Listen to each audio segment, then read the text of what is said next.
सबको पहले good morning. और अभी हम चर्चा करेंगे इस क्लास में मत्स्य पालन में आहार प्रबंधन। आपने फर्स्ट डे ट्रेनिंग किया होगा या फिर नेक्स्ट डे भी करेंगे, तो आप ये जानेंगे कि मछली पालन जो भी हम लोग करते हैं या फिर हम करना चाहते हैं, दो तरह के होंगे। आप लोग इसमें से जो भी होंगे, तो सबसे पहले आपको ये जानना चाहिए कि मछली पालन करने के लिए किन किन आवश्यक बिंदुओं पर खर्च करते हैं। ठीक है, जैसे तालाब बनवाना हुआ, सीड लेना हुआ, या फिर मेडिसिन पे खर्च करना हुआ, या फिर खाना खिलाना हुआ। तो उसके तहत हम लोग ये जानकारी होना चाहिए कि कौन सा बिंदु पे हमें सबसे ज्यादा खर्च आता है। तो हम आपको बता देते हैं कि सबसे ज्यादा यदि कहीं पे खर्च आता है तो वो है आहार पे, भोजन पे। ठीक है, तो यदि आप 100 रुपये खर्च करते हैं यदि 1 kg प्रोडक्शन के लिए, तो उसमें लगभग आपका 40 से 60 रुपये तक खाना पे खर्च होता है।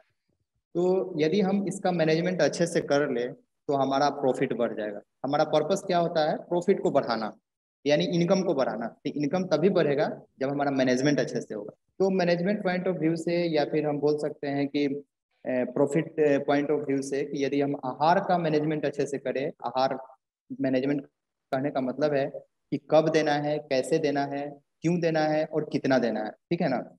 यदि हम कोई आहार दे रहे हैं, कम भी दे रहे हैं तो प्रॉब्लम है, ज्यादा भी दे रहे हैं तो प्रॉब्लम है, यदि हम टाइमली नहीं दे रहे हैं तो भी प्रॉब्लम है। तो मैनेजमेंट का हमारा यहाँ पे है आहार से रिलेटेड, बनाने से लेकर के देने तक का। ठीक है, और अंत में हम लोग इवेल्युएशन भी करेंगे कि यदि हम कोई आहार दे रहे हैं तो वो हमारे लिए बेनिफिटेड है या नहीं। ऐसा नहीं कि हम आहार देते चले गए 6 महीने तक और पता चला अंत में कि हमें कोई प्रॉफिट नहीं हो रहा है या फिर वृद्धि ही नहीं हो रही है। तो हमें टाइम टू टाइम उसको चेक भी करना है। तो सबसे पहला क्वेश्चन मेरा ये बनता है कि मछलियों को आहार क्यों देना चाहिए। ठीक है ना? दूसरा है हमारा आहार कैसा होना चाहिए। तीसरा है यार कब देना चाहिए और कैसे देना चाहिए। ठीक है, और लास्ट में है हमारा कि कितना देना चाहिए।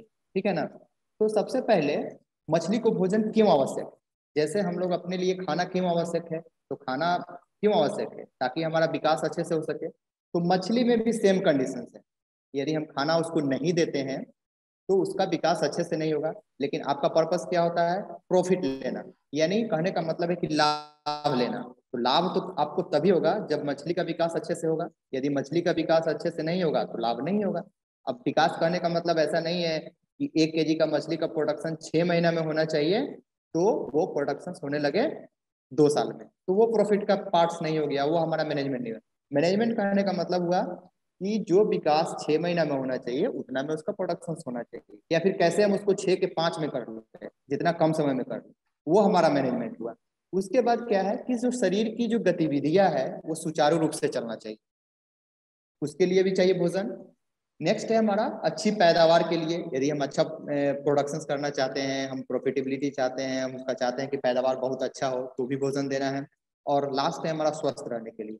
यदि मछली स्वस्थ नहीं रहेगी तो पैदावार भी अच्छा नहीं होगा। स्वस्थ रहने कहने का मतलब है कि जैसे हम लोग भी अच्छा भोजन करते हैं तो स्वस्थ रहते हैं। हम लोग भी बोलते हैं दूध पीजिए, चिकन खाइए, दाल खाइए, बोलते हैं ना। उसी तरह से मछली के लिए भी अच्छे अगर भोजन देते हैं तो मछली स्वस्थ रहेगी, और स्वस्थ रहेगी तो अच्छा पैदावार होगा। ओके, उसके बाद है कि जो हम आहार देते हैं मछली को वो कैसा होना चाहिए।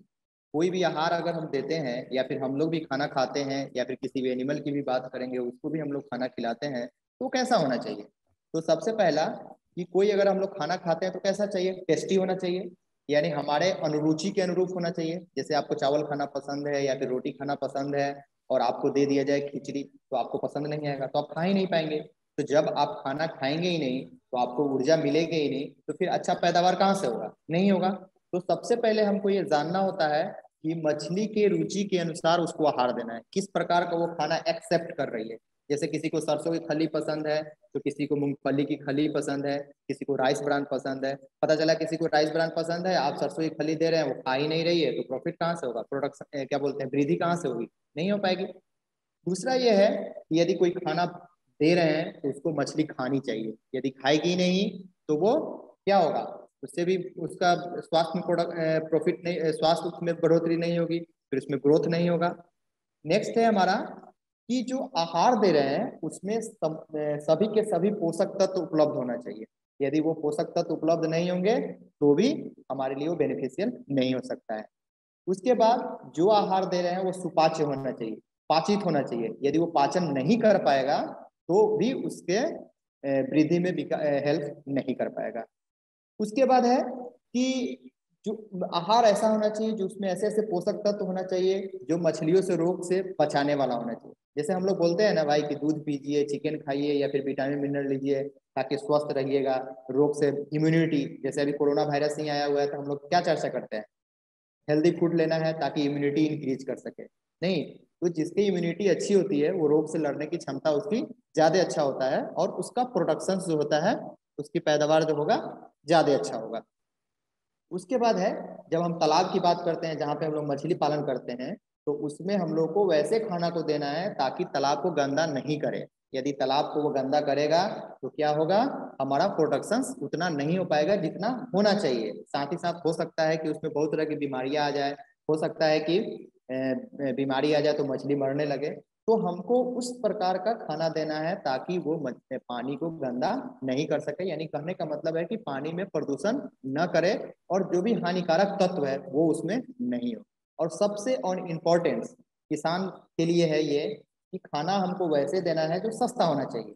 यदि आप सस्ता खाना को नहीं देंगे तो आपके लिए भी प्रॉफिट वो नहीं कर सकता है। पता चला कि आप मछली का प्रोडक्शन रेट 200 रुपये किलो है और पता चला कि 200 रुपये किलो वाला ही कोई फीड लेके खिला रहे हैं, तो आपके लिए वो प्रॉफिट नहीं हो सकता है। तो आपके वैसे सामग्रियों का चुनाव करना है जो आपके लिए सस्ता हो। ठीक है।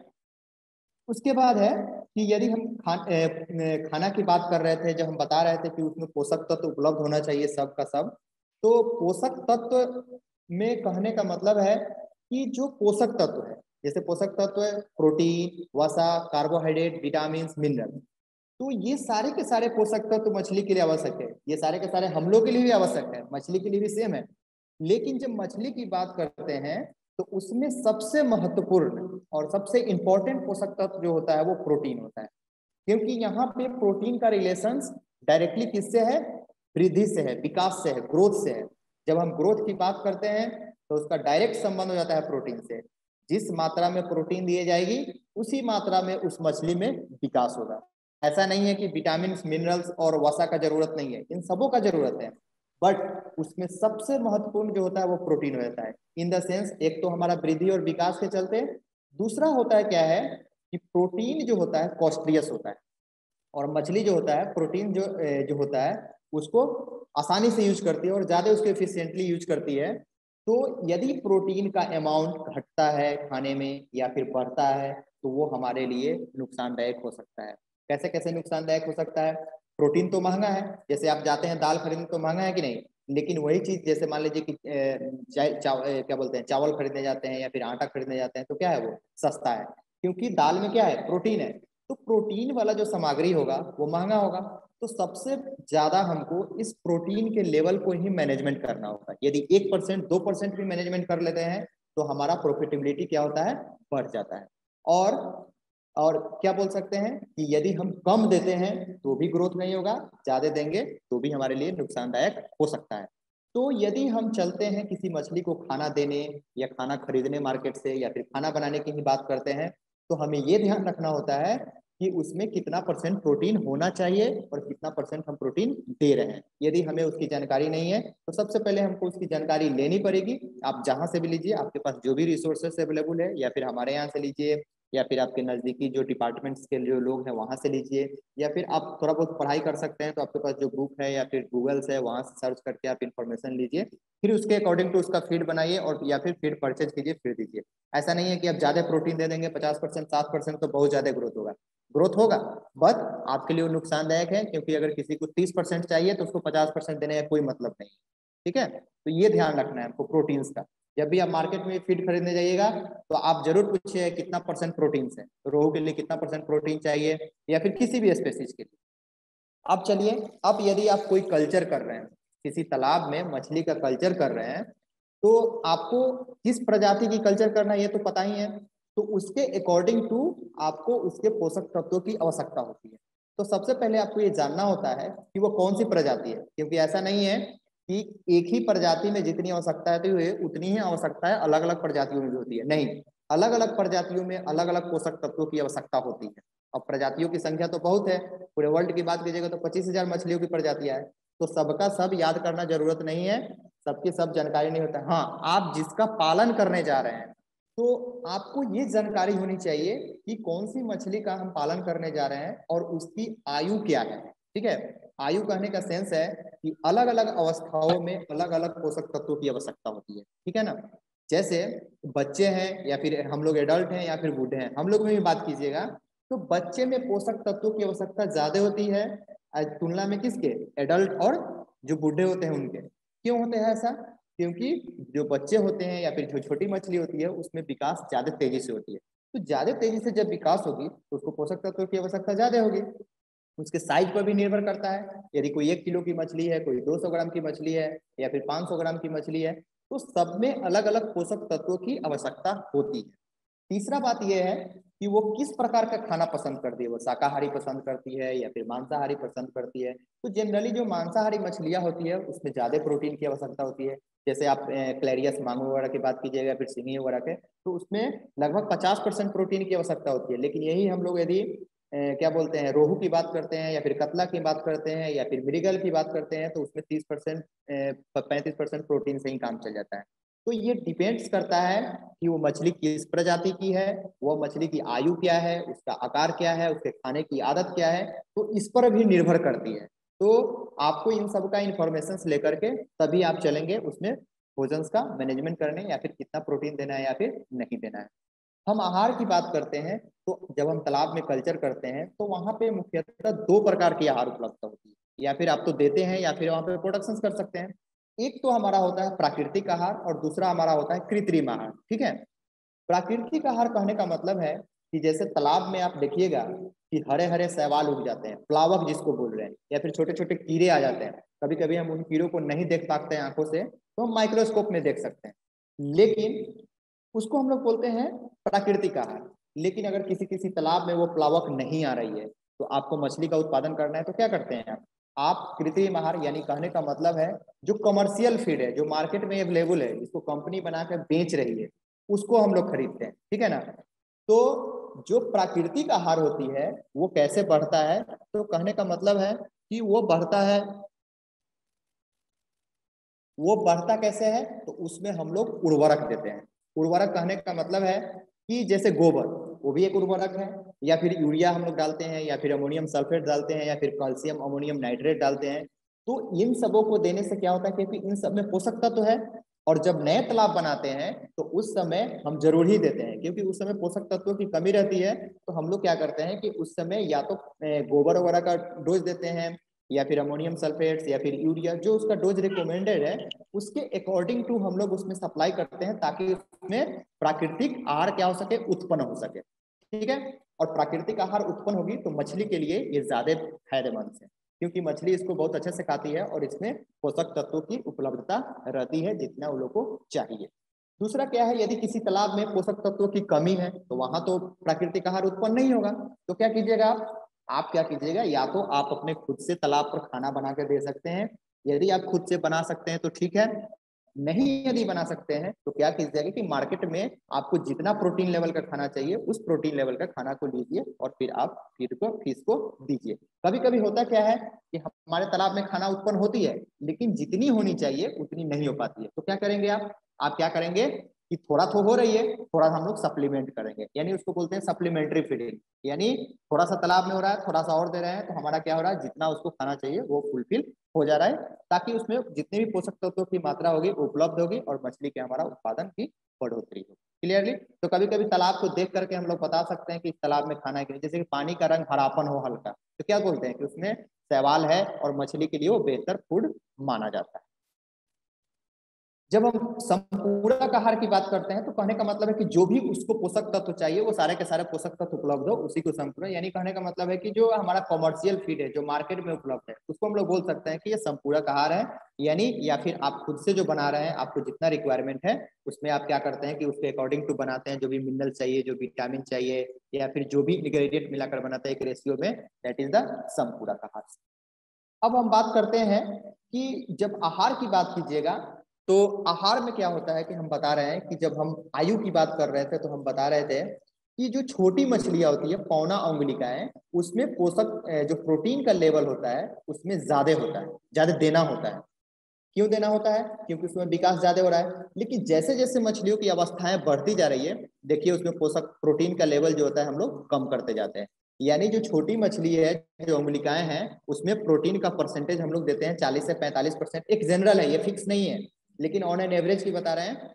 उसके बाद थोड़ी सी और बढ़ जाती है तो हम लोग 35 से 40% देते हैं, थोड़ी और बढ़ जाएगी तो हम लोग 30% देंगे। यानी कहने का मतलब है कि जैसे जैसे मछलियों की अवस्था बढ़ती जाएगी उसमें ग्रोथ रेट क्या हो जाएगा, कम होती जाएगी। जब ग्रोथ रेट कम होती जाएगी तो उसको ज्यादा प्रोटीन देने का कोई मतलब नहीं है, ठीक है ना।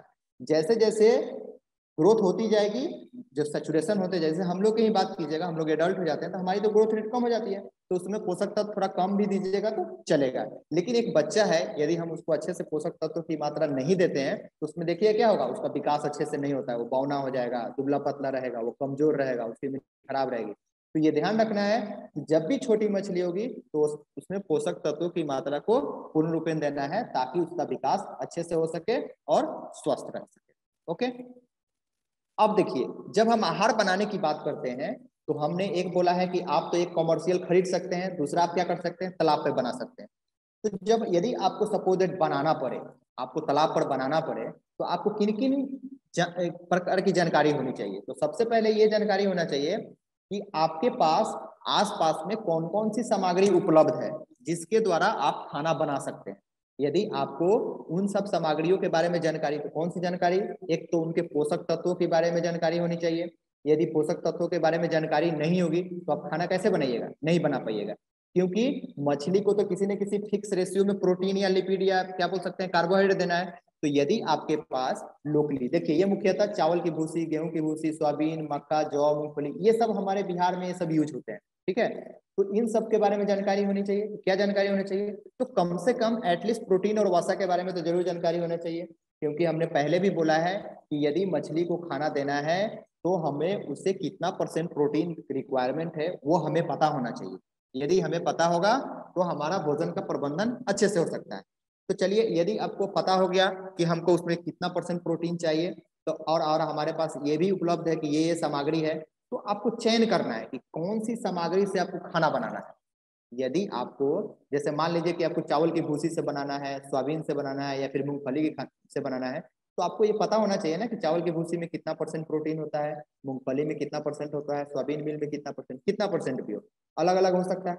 यदि आपको जानकारी नहीं है तो क्या करेंगे आप, एक तो आप यहाँ कॉलेज में ला सकते हैं कि हमको इसके बारे में बताइए कि इसमें कौन कौन सा पोषक तत्व है। दूसरा, अगर नहीं है तो आप कहीं से इन्फॉर्मेशन ले लीजिए। ऑन एन एवरेज यही रहेगा, जैसे चावल की भूसी में 13-14% है तो 15 हो सकता है, 12 हो सकता है, ऐसा नहीं है कि 20 हो जाएगा और 5 हो जाएगा, ऐसा नहीं है। तो आप 13-14 मान करके भी खाना का तैयारी कर सकते हैं। तो आपको इसका इन्फॉर्मेशन होना चाहिए पोषक तत्वों के बारे में। दूसरा क्या है कि यदि आहार बनाना है तो उसके बाद एक आता है हमारा फॉर्मुलेशन, कितना कितना मिलाना है। जैसे आप लोग खाना देते होंगे तो कोई कोई क्या करते हैं कि खाली क्या बोलते हैं, मक्के का आटा दे देते हैं, कोई कोई क्या कर देते हैं कि गेहूं का आटा दे देते हैं, कोई कोई चावल की भूसी दे देते हैं। तो नहीं, उतना नहीं, आपको उसके देने से क्या मतलब है, आपको कुछ जानकारी होनी चाहिए ना। जैसे मान लीजिए कि कोई आदमी क्या करते हैं कि चावल की भूसी दे देते हैं, तो चावल की भूसी दे दीजिएगा तो चावल में कितना परसेंट प्रोटीन होता है, 9%। और यदि आप उसको चावल की भूसी, 9% प्रोटीन से क्या होगा, अगर किसी मछली को 30% प्रोटीन चाहिए और सिर्फ आप चावल की भूसी दे रहे हैं तो क्या होगा, उसमें 9% ही प्रोटीन है। तो कैसे आएगा 30% प्रोटीन? तो हम लोग क्या करेंगे, उसमें थोड़ा सा सोयाबीन मिल मिलाएंगे, क्योंकि इसमें देखिए 38% होता है, या तो मूंगफली का मिलाएंगे, या फिर हम लोग सरसों की खली मिलाएंगे जिसमें 30% होगा। अब हम चाहते हैं थोड़ा सस्ता मैनेजमेंट हो तो क्या करते हैं, दोनों को मिक्स कर देते हैं, थोड़ा एक सस्ता वाला थोड़ा महंगा वाला, लेकिन दोनों का कॉम्बिनेशन करके बनाते हैं। और हम एक से ज्यादा सामग्रियों का यूज करते हैं ताकि अगर किसी एक सामग्री में पोषक तत्व की कमी हो तो दूसरे से पूरा हो जाए, दूसरे में कमी हो तो तीसरे से पूरा हो जाए, तीसरे से कमी हो तो चौथे से। तो 2 3 4 सामग्रियों को मिला करके बनाएंगे तो हमारे लिए बेहतर होगा। अब देखिए, यहाँ पे हम एक आहार का एक फॉर्मुलेशन बताए हैं, कोई जरूरी नहीं है कि आप यही यूज कीजिए, आपके पास जो उपलब्धता है उसके अकॉर्डिंग टू यूज कर सकते हैं। जैसे हमने बोला है कि यदि आपको 100 ग्राम खाना बनाना है, ठीक है, तो आप कितना परसेंट, 40 भाग सरसों की खली यानी 40 ग्राम सरसों या मूंगफली की खली ले लीजिए, 40 भाग चावल की भूसी ले लीजिए, 15 भाग सोयाबीन की खली ले लीजिए, या 4.7 भाग या फिर 5% आप क्या कीजिए, मछली का चूरा लीजिए, फिश मीट। यानी कहने का मतलब है कि जो मछलियाँ बेकार होती है, जिसका हम लोग प्रोडक्शन नहीं करते हैं, जिसका कल्चर नहीं करते हैं, उसको सुखा करके पाउडर बना करके क्या करते हैं हम लोग, इसको ग्राइंड करके इसके साथ मिलाते हैं और थोड़ा सा 0.3% या 0.5% या अप टू 1% तक जो विटामिन मिनरल्स है उसको मिलाते हैं। ये कितना हो गया, लगभग 100 ग्राम, ठीक है। तो ये सब का यदि आप कैलकुलेशंस करेंगे तो ये सब क्या आता है, लगभग हमारा आ जाता है 30% के आसपास प्रोटीन। आप भी अगर चाहते हैं कि मछली का चूरा नहीं दे तो आप छोड़ दीजिए, मछली के चूरा की जगह आप यहाँ पे 40 की जगह 42 कर लीजिए, इसको भी 42 कर लीजिए या फिर इसको 45 कर लीजिए। वो डिपेंड करता है कि आपके पास कौन कौन सी सामग्रियां उपलब्ध है, ठीक है। यदि आपको सामग्री है और आपके पास फॉर्मुलेशन नहीं हो पा रहा है तो जनरली क्या करते हैं लोग, सरसों की खली या चावल की भीसी को 50-50 मिला देते हैं। तो देखिए मान लीजिए सरसों की खली में 30% प्रोटीन है और चावल की भूसी में कितना परसेंट प्रोटीन था, देख लीजिए 10%। तो 10% प्रोटीन है और यहाँ पे 40% है और दोनों को अगर हम 50-50 मिलाते हैं तो क्या होगा, लगभग हमारा कितना परसेंट प्रोटीन का बन जाएगा खाना, 5, और यहाँ पे कितना हो जाएगा 15-20% का। लेकिन आप चाहते हैं 25% का बने तो सरसों की अमाउंट बढ़ा दीजिए, थोड़ा चावल का कम कर दीजिए, थोड़ा और सरसों का बढ़ा दीजिए, थोड़ा चावल का कम कर दीजिए, तो उस रेशियो में आपका प्रोटीन परसेंटेज बढ़ते जाएगा, ठीक है। अब क्या होता है कि यदि आपको खाना बनाना है तो आपने क्या किया, सामग्री का चयन कर लिया, दूसरा आपने रेशियो फिक्स कर लिया कि हमको ये मिलाना है, इतना इतना मिलाना है। अब क्या करते हैं कि उसको हम लोग क्या करते हैं कि सबसे पहले जो सामग्री है उस सामग्री को क्या करते हैं, पीसते हैं। पीसने का मतलब होता है कि उसको पाउडर फॉर्म बनाते हैं। तो उसको कैसे पीसते हैं, ग्राइंडिंग मशीन में पाउडर बनाते हैं। पाउडर बनाने के बाद क्या होता है कि पाउडर बनाने का हमारा पर्पस होता है कि जो भी हमारे पास सामग्री है, जैसे सरसों की खली है, मूंगफली की खली है, या फिर हम लोग बोल सकते हैं चावल की भूसी है, वो मिक्स हो सके आसानी से। यानी कहने का मतलब है कि जो भी पोषक तत्व उपलब्ध है जिन जिन सामग्रियों में, वो आसानी से मिल सके। यदि वो आसानी से नहीं मिलेगा तो कहीं पे न्यूट्रिएंट का, ये कहीं पे पोषक तत्व की मात्रा ज्यादा हो जाएगी, कहीं पे कम हो जाएगी, तो जब हम खाना देंगे तो एक समान रूप से नहीं जा पाएगी। तो हम लोग क्या करते हैं कि उसको पाउडर बनाते हैं, पाउडर बनाने के बाद क्या करते हैं, मिक्स कर देते हैं, और मिक्स करने के बाद उसको क्या करते हैं हम लोग, सानते हैं, यानी पानी मिलाते हैं। और पानी मिलाने के बाद क्या होता है, उसको आटा जैसा बनाते हैं और फिर उसको क्या करते हैं, एक्सट्रूडर मशीन या फिर पिलेटिंग मशीन से क्या करते हैं, गोलिकाएं बनाते हैं। तो ये जो गोलिकाएं बनाने वाली जो मशीन होता है, जिसको पिलेटिंग मशीन बोलते हैं, हाँ, तो जो एक्सट्रूजर मशीन से उसके द्वारा हम लोग क्या करते हैं कि गुलिकाएं बनाते हैं। और जो गुलिकाएं बनाने के लिए जो हम लोग यूज करते हैं डाई, आप देखते होइएगा, आप सेवई बनाने वाला मशीन देखे होंगे, छोटे स्तर पर आपको फीड बनाना है तो आप उस मशीन का यूज कर सकते हैं। लेकिन बड़े स्तर पर आपको चाहिए, टन का टन चाहिए, क्विंटल का क्विंटल चाहिए, तो ये पॉसिबल नहीं है, क्योंकि हैंड प्लेटाइजर है, छोटा मोटा बनाने के लिए 5-10-20 kg ज्यादा बनाना चाहते हैं तो वो संभव नहीं है। उसके लिए आप लोग क्या करना पड़ेगा, प्लेटिंग मशीन्स को लेना पड़ेगा, जिसके थ्रू हम लोग ये गुलिकाएं बनाते हैं। अब देखिए जो गुलिकाएं बनाते हैं, तो गुलिकाएं ऐसा नहीं है कि सारे मछलियों के लिए एक साइज का बनाएंगे। ये यहाँ पे एक डाई यूज होता है, यह डाई जो होता है डिफरेंट साइज का होगा। यानी कहने का मतलब कि छोटा मछली के लिए छोटा साइज का, बड़ी मछली के लिए बड़े साइज का। आगे हम बताते हैं किस साइज के लिए किसका यूज करेंगे। तो उसके अकॉर्डिंग टू हम लोग डाई यूज करते हैं और फिर हम लोग प्लेट बनाते हैं। और प्लेट बनाने के बाद हम लोग उसको सुखा लेते हैं। सुखाने का हमारा पर्पस ये होता है कि यदि उसमें नमी है, यदि उसमें वाटर है, हम उसको अच्छे से ड्राई नहीं किए हैं तो क्या होगा, वो क्या हो जाएगा, आफ्टर समटाइम्स उसमें क्या होगा, फफूंदी लग जाएगी, जीवाणु लग जाएगा, तो वो मछली के लिए नुकसानदायक हो सकता है। तो हम लोग क्या करते हैं, बनाने के बाद सुखाते हैं और सुखाने के बाद उसको क्या करते हैं, पैकेजिंग करते हैं। सुखाने का हमारा पर्पस यही रहता है ताकि उसमें फफूंदी नहीं लगे, जीवाणु नहीं लगे, ताकि उसको हम लोग कुछ दिनों तक यूज कर सके। तो ये हमारा पर्पस है, ये हमारा प्रोसेस है, कैसे हम लोग फार्म लेवल पर फीड को बनाएंगे और छोटे स्तर पर, ठीक है ना। यदि बड़े स्तर पर बनाना चाहते हैं तो यही एक मशीन में प्रोसेस सेम होता है, वहां भी ग्राइंडिंग होती है, वहां भी प्लेटिंग बनते हैं, वहां पे भी मिक्सिंग करते हैं, वहां पे भी ये गुलिकाएं बनते हैं, वहां पे भी ड्राई करते हैं। तो उसके लिए मशीन का यूज करते हैं, प्लेटाइजर मशीन का, जिसको एक्सट्रूजर मशीन बोलते हैं। तो वो कॉस्टली आता है। आपको अगर बड़े स्तर पर करना है तो परचेज कर सकते हैं, अगर छोटे स्तर पर करना है तो ये सब यूज कर सकते हैं। अदरवाइज कभी कभी करते क्या है कि एक रेशियो में हम लोग क्या करते हैं, कैलकुलेशंस कर लेते हैं कितना कितना हमको मिलाना है, या तो पाउडर फॉर्म में भी ले देते हैं या फिर हम लोग वाटर में डाल करके टब में डाल कर देते हैं, और 1-2 दिन के बाद हम लोग डायरेक्टली उसको गीले फॉर्म में भी दे सकते हैं। ऐसा यूज करते हैं आप लोग भी और ऐसा कर सकते हैं। लेकिन यदि आप चाहते हैं कि वन टाइम बना करके रखना ड्राई करके, तो आप इस तरह का प्रोसेस को अपना सकते हैं। उसके बाद यदि हम उस खाना को पैकेजिंग कर रहे हैं या फिर पैकेटिंग बना रहे हैं तो हम लोग क्या करते हैं कि सारा का सारा इन्फॉर्मेशन उस पर डाल देते हैं कि कितना % प्रोटीन का खाना है, ये कितनी तारीख को बना है, यहाँ पे कितना उसमें मॉइस्चर है, ये सब का इन्फॉर्मेशन डाल देते हैं ताकि आफ्टर सम टाइम यदि यूज करें तो हमें पता होना चाहिए कि ये खाना कितना पुराना है। बहुत पुराना खाना को भी यूज नहीं करना है क्योंकि उसमें बहुत सारा फंजाई वगैरह लग जाते हैं। जैसे गेहूं वगैरह भी आप स्टोरेज करते हैं घर में तो क्या होता है आफ्टर सम टाइम देखिए घुन लग जाता है, फफूंदी लग जाता है तो वो खराब हो जाता है। तो क्या करते हैं टाइम टू टाइम उसको ड्राई करते रहते हैं, सुखाते रहते हैं ताकि उस तरह का कंटामिनेशन नहीं हो सके और उसमें टॉक्सिक कंपाउंड प्रोड्यूस नहीं हो सके। यदि होगा तो मछली को क्या करेगा, वो हार्म पहुंचेगा। तो ये ध्यान रखना है आपको। ये देखिए पाउडर फॉर्म में भी देते हैं, रॉ फॉर्म में भी दे सकते हैं जो कार्निवोरस फिशेस है, ये पिलेट फॉर्म में भी दे सकते हैं, फ्लोटिंग फीड्स की जिसकी हम लोग बात करते हैं। तो ये डिफरेंट फॉर्म्स का फीड्स हम लोग यूज कर सकते हैं अपने लेवल से भी। हम जिस डाई की बात कर रहे थे कि जो पिलेट मशीन होता है उसमें डाई, तो जो छोटी मछली होती है सबसे छोटी जिसको हम स्पॉन बोलते हैं, जीरा 6 से 7 मिलीमीटर का होता है, तो उसके लिए हम लोग 50 से 70 मिलीमीटर माइक्रोन का डायमीटर यूज करते हैं ताकि इतना छोटे साइज का हम लोग फीड दे सके। क्योंकि छोटी मछली होती है तो उसका मुंह क्या होता है, छोटा होता है।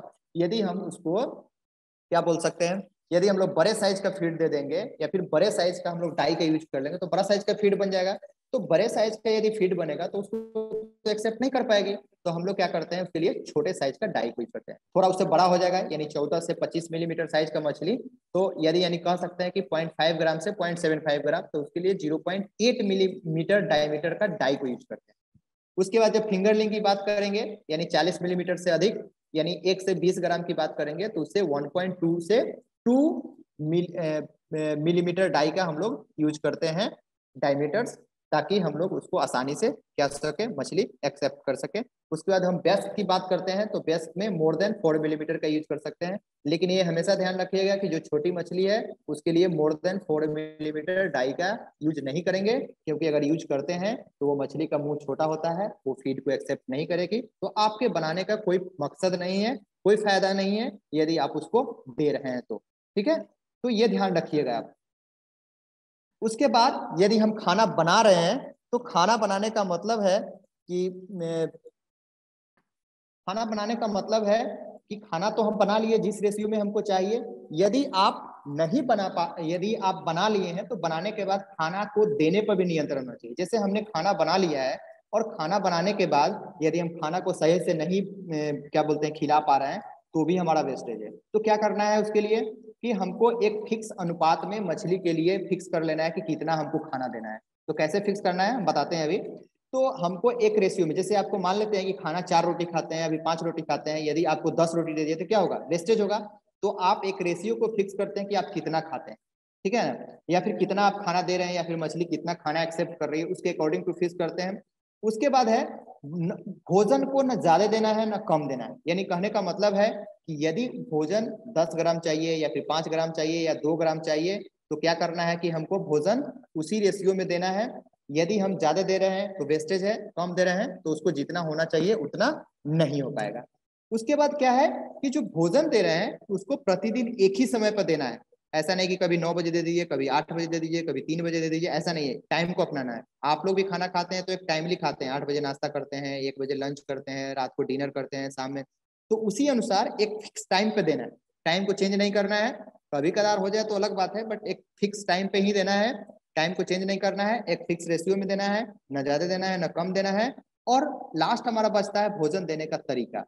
भोजन देने का तरीका कहने का मतलब है कि दे रहे हैं या फिर मशीन के द्वारा दे रहे हैं, तो ये ध्यान रखना है। ओके, उसके बाद है देने का दर क्या होना चाहिए, कितना देना है, ये सबसे इंपॉर्टेंट है। तो हम यहाँ एक आपको फॉर्मूला लिखे हैं कि आहार की मात्रा प्रति ग्राम प्रतिदिन कितना देना है। तो यदि आप कहीं पे भी मछली का स्टॉकिंग कर रहे हैं या फिर क्या बोल सकते हैं किस तालाब में डाल रहे हैं 10,000 20,000 या 50,000, तो आपको उसकी संख्या पता होती है, ठीक है। तो हमारा हो गया मछलियों की संख्या गुने उसका औसत वजन कितना है, 100 ग्राम का है, 50 ग्राम का है या 51 ग्राम का, एग्जैक्टली तो सारे का सारा पता नहीं होगा, बट ऑन एन एवरेज आपको पता होता है कि वो 52 ग्राम का है कि 10 ग्राम का है कि 20 ग्राम का है। तो औसत वजन गुने आहार देने का प्रतिशत 1%, 2%, 3%, ठीक है। यदि आप 1% दे रहे हैं कि 2% दे रहे हैं कि 3% दे रहे हैं, ये आप कैसे डिसाइड करेंगे, डिवाइडेड बाई 100। तो ये जितना आएगा उतना ग्राम खाना प्रतिदिन देना है, और उस खाना को भी एक बार में नहीं देना है, 2 बार 3 बार करके देना है। जैसे आप जैसे मान लेते हैं खाना खाते हैं तो नाश्ता किए, लंच किए, डिनर किए, तो तीनों खाना को आप एक ही बार आपको यदि दे दिया जाएगा तो क्या होगा, आप खाना खा पाएंगे क्या, उतना नहीं खा पाइएगा। तो आप क्या करते हैं, सुबह में नाश्ता करते हैं, फिर थोड़ा उसमें से लंच करते हैं, फिर रात में डिनर करते हैं, फिर क्या होता है उससे आपका अच्छा विकास होता है। तो मछली को भी यही करना है कि जितना इससे कैलकुलेशन आ रहा है, जैसे मान लीजिए 10 ग्राम आ गया तो 5 ग्राम सुबह दीजिए, 5 ग्राम शाम को दीजिए, ये ज्यादा बेटर है। लेकिन आप यहाँ पे 1% खिलाएंगे कि 2% खिलाएंगे कि 3% खिलाएंगे, ये आप क्या कीजिएगा कि पहले फीडिंग करा के ट्राई कीजिएगा 3-4 दिन। जैसे मान लीजिए 1% दिए तो पहला दिन दिए, फिर दूसरे दिन 1.5% दिए, तीसरे दिन 3% दिए, चौथे दिन 4% दिए। तो एक समय ऐसा आएगा देखिएगा कि जैसे 1% दे दिए हैं तो मछली खा जाएगी, 2% दे दी तो खा जाएगी, तीसरे परसेंट जब आएगा तो क्या होगा, देखिए खा जाएगी, कुछ बच जाएगा। ठीक है, तो बच जाएगा तो समझ जाइएगा कि नहीं भाई 3% से ज्यादा नहीं देना है, 3% से हमको कम देना है। ठीक है, और यदि आप मान लीजिए 10% दे दिए हैं, वेस्टेज हो रही है, फिर 9% आइएगा, फिर 8% आइएगा, 7% आइएगा, तो उससे क्या होगा, आपको जानकारी तो होगी लेकिन आपको क्या होगा, आपको यह पता चलेगा कि हमें कितना परसेंट देना है या फिर नहीं देना है। तो हम मछली को खाना दे करके ट्रायल करते हैं 2-3 दिन, फिर एडजस्ट कर लेते हैं कि उसको कितना परसेंट फीड का खाना देना है। ये हमारा फॉर्मूला हो गया इसको कैलकुलेट करने का। ओके, उसके बाद ये देखिए एक हम चार्ट बना दिए हैं मछलियों को सिंपल तौर पे, जो कार्प वगैरह करते हैं उसको कितना देना है। जैसे इनिशियली 6 to 7 मिलीमीटर का जीरा है, तो फर्स्ट 6 डे या फिर 14 डेज तक हम लोग कितना परसेंट या कितना गुना वजन का देते हैं भोजन। जैसे पहले 6 दिन मछली का ग्रोथ जो होता है बहुत फास्ट होता है, तो उसके क्या बोलते हैं कि जो देने का जो प्रतिशत हो, जैसे 1 ग्राम की है तो उसको लगभग हम लोग 4 गुना तक वजन भोजन दे सकते हैं। चौथे दिन तक हम लोग 8 गुना तक दे सकते हैं। 12वें 13वें दिन हार्वेस्टिंग करना होता है, तो हार्वेस्टिंग के 1-2 दिन पहले हम लोग क्या करते हैं कि भोजन नहीं देते हैं। ठीक है, उसके बाद जैसे ही मछली का साइज बढ़ गया, फिंगरलिंग की बात करेंगे तो उसको 5 से 10% देते हैं, अंगुलिकाय हो गई उसको 5 से 6% देते हैं, बैस्क हो गई तो 2 से 3% देते हैं, एक प्रजनक हो गया तो 1 से 2% देते हैं। यानी जैसे जैसे मछली का साइज बढ़ते जा रहा है वैसे वैसे भोजन का प्रतिशत क्या होते जा रहा है, कम होते जा रहा है। तो क्या कीजिएगा यहाँ पे, जैसे जैसे साइज बढ़ेगा वैसे वैसे भोजन का प्रतिशत को कम करते जाना है। क्लियरली, अब क्या है कि जो मछली देने का जो तरीका है, या तो हम लोग उसको हाथ से देते हैं मैनुअली जिसको बोल रहे हैं, या फिर हम लोग फीडर के द्वारा देते हैं। तो मैनुअली कहने का मतलब है कि जब यदि आप मैनुअली देते हैं तो क्या होगा, उसमें क्या होता है कि आप लेबर कॉस्ट लगेगा। यदि छोटा तालाब है तो ठीक है, यदि जिनके पास बड़ा बड़ा तालाब है, जिनको बहुत बड़े प्रोडक्शन करना है कमर्शियल लेवल पे, तो वो लोग क्या करते हैं कि फीडर या मशीन ले लेते हैं, फीडर मशीन जिसको बोलते हैं, जिसके थ्रू उसमें फीड को फिक्स कर देते हैं। और फिक्स करने के बाद क्या होता है कि वो ऑटोमेटिकली वो उसमें डिस्पेंसर के थ्रू खाना ऑटोमेटिकली तालाब में रिलीज होते जाता है। यहाँ पे आप देख लीजिए कि ये देखिए हैंड फीडिंग करा रहे हैं। ठीक है, ये देखिए हाथ से दे रहे हैं बोरा में या टोकरी में लेकर के। एक और तरीका हम लोग बनाते हैं क्या कि तालाब में कहीं कहीं पे बैग फीडिंग, जिसको हम लोग बोरा में भर कर या फिर झोला में भर के क्या करते हैं, हैंग कर देते हैं, और हैंग करने इसमें छेद भी कर देते हैं, ताकि मछली को भूख लगेगी और यहाँ पर आएगी, खाना खाएगी, फिर चले जाएगी, फिर भूख लगेगी, खाना खाएगी। इससे क्या होगा कि हमारा खाना का जो वेस्टेज है, जैसे मान लीजिए आपने 10 ग्राम खाना दिया तो कोई जरूरी तो नहीं कि 10 ग्राम खा जाएगी, 9 ग्राम खाएगी, 8 ग्राम खाएगी, तब तक हो सकता है कि खाना वो गल जाए, पानी में मिल जाए। तो हम लोग क्या करते हैं, इस बोरा में या बैग में भर करके क्या करते हैं, हैंग कर देते हैं, ताकि मछली टाइम टू टाइम, और चारों तरफ, एक जगह पे नहीं फिक्स करते हैं, चारों तरफ देना है। ठीक है, ताकि वो तालाब में आए, खाना खाए और चले जाए। आपको जाना क्या बोलते हैं कि इससे हमारा वेस्टेज रुकता है और जितना उसको रिक्वायरमेंट है उतना फुलफिल हो जाता है। ये देखिए डिस्पेंसर है, मैं ऑटोमेटिक फीडर जिसको बोल रहे हैं। इसमें क्या होता है कि ये ऑटोमेटिकली फीड रिलीज होता है। यहाँ पे हम लोग फिक्स कर देते हैं, जैसे मान लीजिए कैलकुलेट कर लिए 1% देना है, 2% देना है, कितना ग्राम देना है। तो इसमें टाइमिंग के थ्रू हम लोग क्या करते हैं, फिक्स कर देते हैं कि आफ्टर 4 आवर या फिर इतना टाइम्स में क्या होता है कि यहाँ से भोजन इतना डिस्पेंस हो जाएगी और तालाब में चली जाएगी और मछली इसको एक्सेप्ट कर लेगी। लेकिन जो मैनुअली होता है उसको हाथ से देते हैं। तो ये डिफरेंट टाइप्स का डिस्पेंसर्स है, ये कॉस्टली है, ये छोटे स्तर पर फार्मर यूज नहीं करते हैं, बड़े स्तर पर है तो जनरली हम लोग। लास्ट में हमारा बचता क्या है कि यदि आप खाना देते हैं तो खाना देते हैं तो उससे मछली का बढ़ोतरी हो रहा है कि नहीं, कैसे आप जानेंगे। तो आप क्या कीजिएगा, टाइम टू टाइम क्या कीजिएगा कि आप उसको चेक कीजिएगा कि आपके मछली का वजन बढ़ रहा है कि नहीं बढ़ रहा है। यदि मछली का वजन नहीं बढ़ रहा है तो क्या करेंगे, आप खाना चेंज कर देंगे। फिर भी नहीं बढ़ रही तो क्या करेंगे, तो कोई जरूरी तो नहीं है कि आप जो खाना दे रहे हैं खाना के वजह से ही नहीं बढ़ रही है, हो सकता है कि आपका सीड का क्वालिटी खराब हो। तो आपका एक एस्पेक्ट है फीड का कि यदि कोई खाना दे रहे हैं तो आपको आफ्टर सम टाइम क्या करना है कि चेक करना है। तो इसको हम लोग बोलते हैं भोजन रूपांतरण अनुपात, या फिर आप लोग सुने होइएगा बहुत सारा फार्मर्स जो भी हैं FCR जिसको बोलते हैं। तो इसको कैलकुलेट कैसे करते हैं कि कुल दिया गया भोजन का वजन, जैसे मान लीजिए कि किसी को 2 केजी वजन दिए हैं और उसमें वजन की वृद्धि हो गई है 1 केजी, तो 2/1 यानी इसका FCR कितना हो जाएगा 2। और यदि उसमें भोजन का वजन दिया गया है 3 और उसका वृद्धि हो गया 1, तो कितना हो जाएगा 3/1 यानी 3। यदि भोजन दिया गया है 4 केजी और उसका वृद्धि हुआ है 1 केजी, कितना हो जाएगा 4/1 यानी 4, यानी FCR 234। यानी कहने का मतलब है कि 2 केजी दिया गया 1 केजी बढ़ा, 3 केजी दिया गया 1 केजी बढ़ा, 4 केजी दिया गया 1 केजी बढ़ा, यानी 2 केजी दे करके 1 केजी बढ़ा रहे, यानी जिसका FCR सबसे कम होगा वह खाना हमारे लिए सबसे अच्छा माना जाता है, यानी कम दे करके ज्यादा बढ़ोतरी करना। तो कभी कभी आप जाइएगा मार्केट में तो देखिएगा आपको जो फीड बेचते हैं कमर्शियल फीड, वो बताते हैं कि भाई इसका FCR 1.2 है, इसका FCR 1.3 है, इसका FCR 5 है, इसका FCR 4 है। तो आपको जिसका FCR सबसे कम लगेगा उसको आपको देना है। या फिर आप यदि फार्म लेवल पर कोई खाना तैयार कर रहे हैं खुद से, तो आप क्या कीजिएगा खुद से उसका कैलकुलेशंस कर लीजिएगा, और कैलकुलेशंस करने के बाद क्या कीजिएगा आप चेक कीजिएगा टाइम टू टाइम 15 डेज के बाद। 15 डेज के बाद क्या कीजिएगा उसको रैंडम सैंपलिंग कीजिएगा।